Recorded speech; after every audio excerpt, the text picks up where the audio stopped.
Well, hello, and glad you decided to join us on this Alabama adventure. As you know, Halloween's approaching very quickly. It'll be here in just a few short weeks, and I wanted to talk to you about Halloween. A lot of people where I'm from, and I guess across the entire country, consider Halloween to be a night of the devil.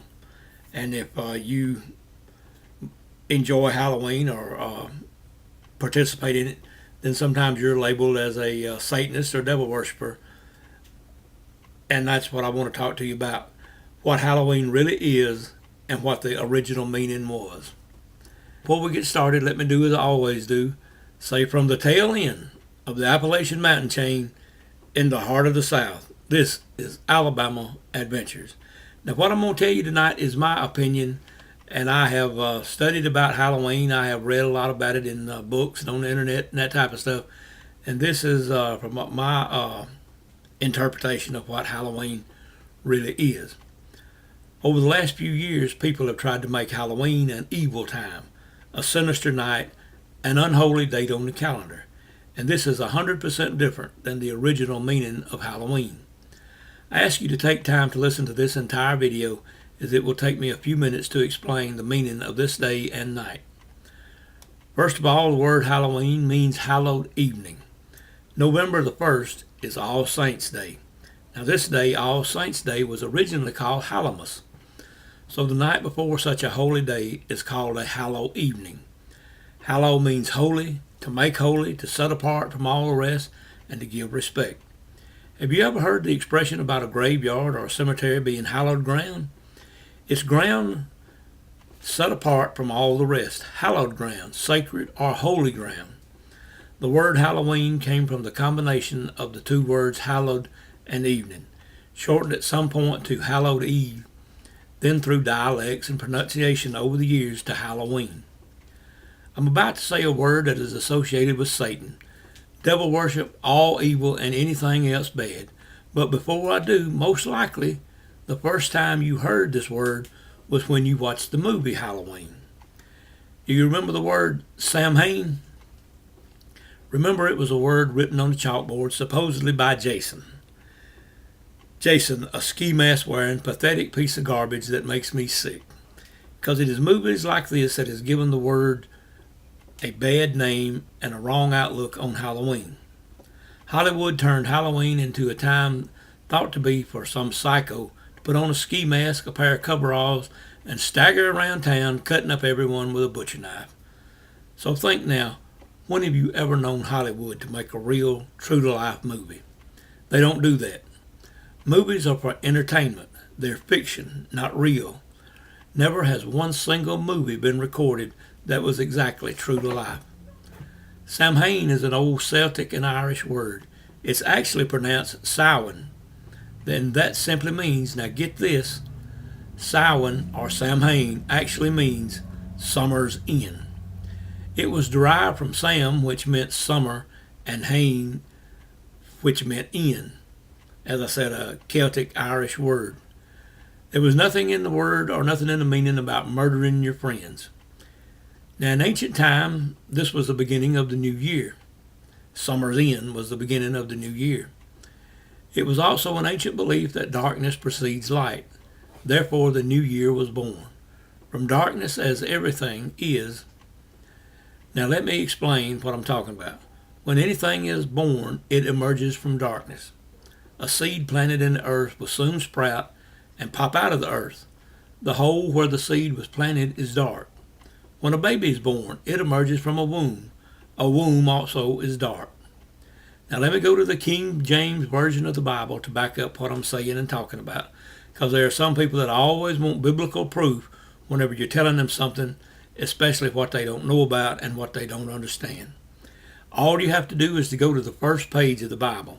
That should be easy enough for most people to find. Genesis 1, verse 2 and 3. And the earth was without form and void, and darkness was upon the face of the deep. And the Spirit of God moved upon the face of the waters. And God said, Let there be light. And there was light. So this means, and there it is right there in black and white for you to read anytime you feel like it, light was born of darkness. Now Halloween is a festival of death and for the dead, but not in a morbid or a scary sense.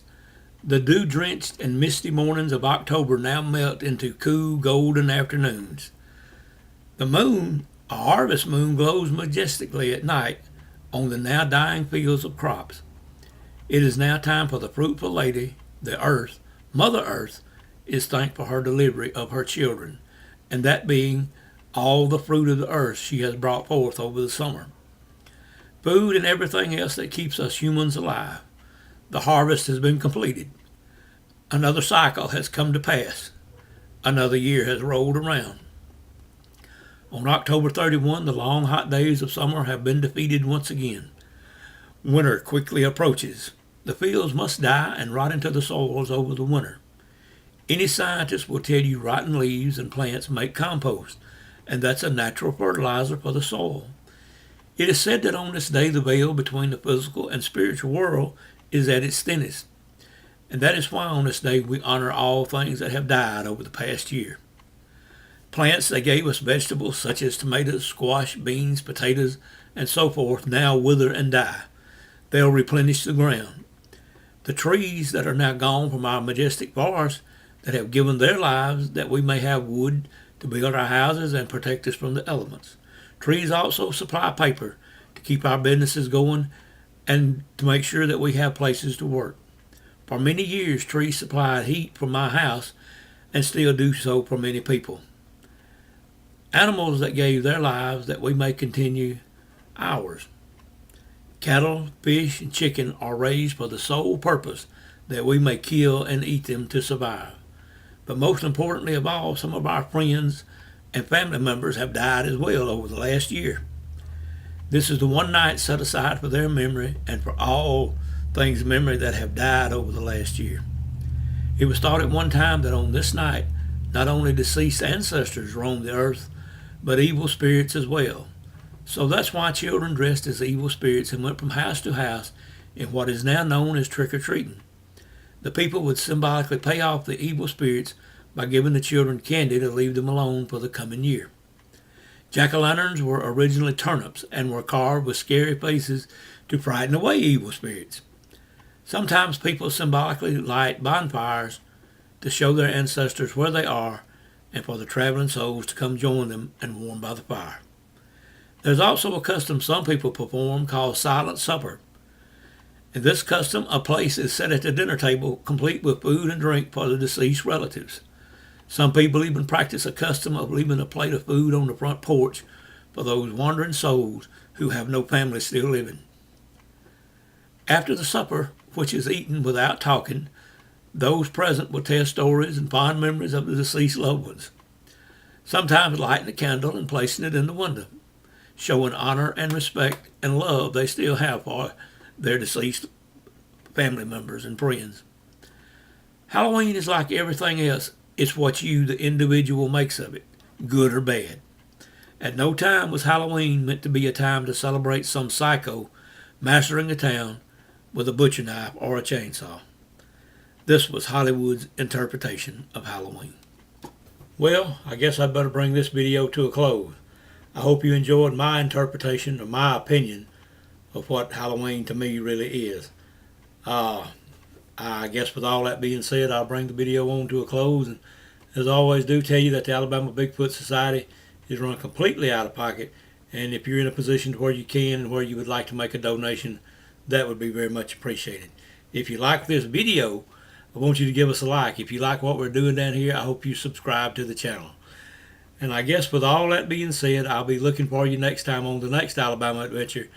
And I'll wish you a happy Halloween.